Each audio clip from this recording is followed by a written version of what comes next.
hidup mereka lebih baik, dan dengan sendirinya punya banyak waktu untuk menciptakan hal-hal yang lebih bermanfaat, hal-hal yang lebih empowering dan enabling terhadap komunitas. Jadi kita tugasnya menjadi jembatan ya, Payana ya.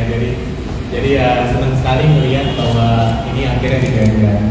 Mungkin yang saya hormati rekan saya Payana, Direktur Utama dari Transjakarta, Ibu Liz, terima kasih sudah dikasih kesempatan untuk bekerja sama.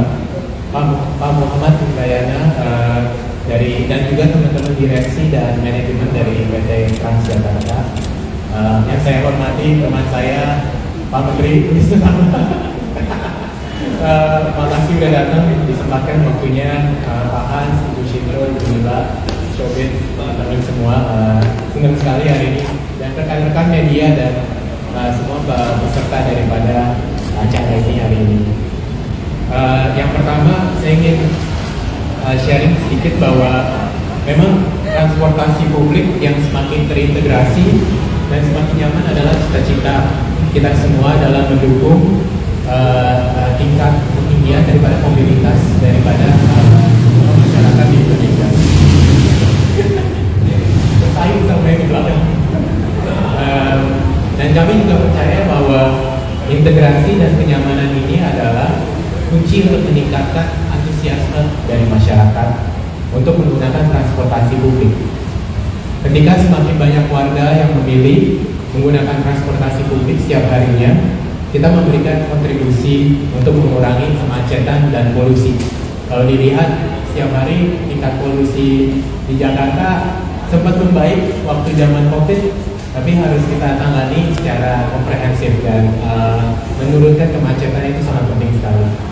Tetapi cita-cita membangun transportasi publik yang baik dan terpadu ini hanya bisa diwujudkan jika para pelaku industri di sektor transportasi ini berkolaborasi. Dan disitulah kenapa kami memutuskan untuk menggabungkan taman hari ini. Karena baik GoTo maupun Transjakarta sudah menjadi andalan daripada warga di Jabodetabek setiap hari.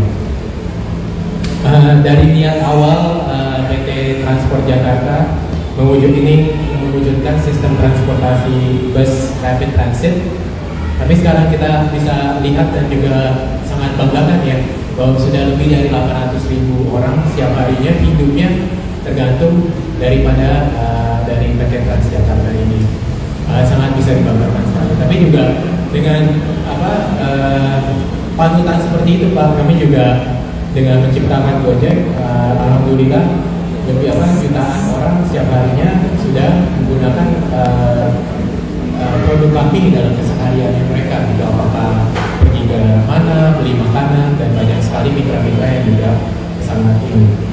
Tetapi dari transportasi pun kami terus berkembang dengan adanya solusi-solusi seperti GoRide, GoCar, dan GoTransit yang nantinya akan diintegrasikan dengan Transjakarta, dan juga bisa menggunakan GoPay sebagai sistem pembayaran.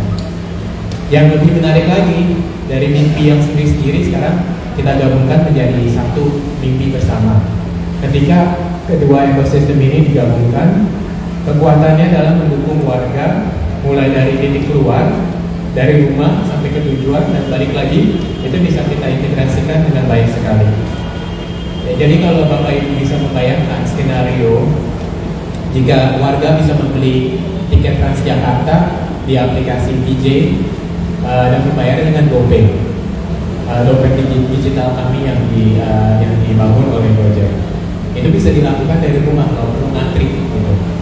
Terus naik GoRide first mile mencapai stasiun yang terdekat sesuai dengan tujuan, dan akhirnya turun dari bus Transjakarta. Kalau sudah dekat dengan kantor bisa jalan, tapi kalau belum dekat bisa naik GoRide lagi untuk mencapai tujuan akhir. Dan proses tap in dan tap out-nya itu dilakukan tanpa antri juga. Jadi itu baru tahap awal. Nanti tahap kedua, ketiganya. Dan Kepala Departemen Transjakarta yang sedang hadir pada hari ini. Assalamualaikum warahmatullahi wabarakatuh. Hari ini tanggal 13 Desember 2022, kita semua atas berkat rahmat Tuhan Yang Maha Kuasa bisa berkumpul dalam rangka menandatangani MOU dengan Transjakarta terkait dengan kolaborasi juga akhirnya tercapai juga. Selama ini kalau kita lihat bahwa ekosistem GoTo dan armada Transjakarta sudah menjadi andalan bagi warga Jabodetabek dalam melakukan mobilitas.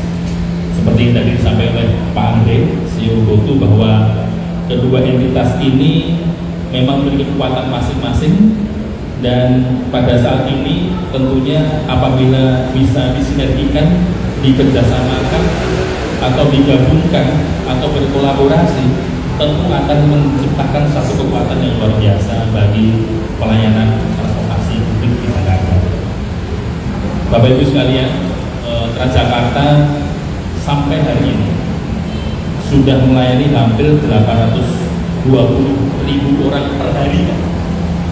Jadi kita pernah di tahun 2019 sebelum pandemi itu pernah mencapai 1.051.000 orang. Setelah itu turun karena pandemi, dan kita saat ini sedang merangkak naik untuk penggunaan alat transportasi Transjakarta. Dan ini saat yang tepat untuk bisa kita bekerja sama antara GoTo dengan Transjakarta, sehingga tercipta satu value, di mana value ini tercipta untuk kinerja jangka panjang bagi masing-masing perusahaan, untuk memastikan bahwa kinerja ini bisa menjadi sebuah acuan bahwa perusahaan ini memiliki prospek yang luar biasa ke depan. Dan seperti tadi yang sudah disampaikan oleh CEO GoTo, bahwa MOU ini adalah satu titik awal di mana kerjasama untuk melakukan integrasi transportasi bersama antara Transjakarta dengan GoTo dan kemungkinan ke depan dengan perusahaan-perusahaan lain adalah hal yang sangat penting kita lakukan, sehingga pelayanan publik di Jakarta bisa lebih mudah, murah, dan bisa diakses dengan baik oleh seluruh masyarakat. Terakhir, kita berharap agar dalam kesempatan ini kita semua bisa menjalankan kerjasama ini dengan bersama, dan tahapan-tahapan ini bisa kita selesaikan.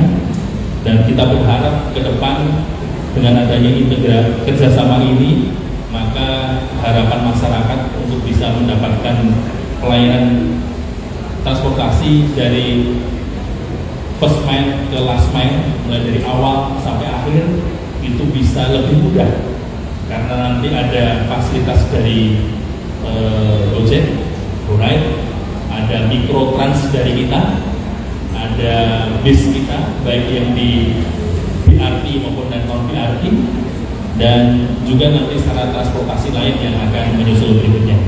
Demikian, terima kasih.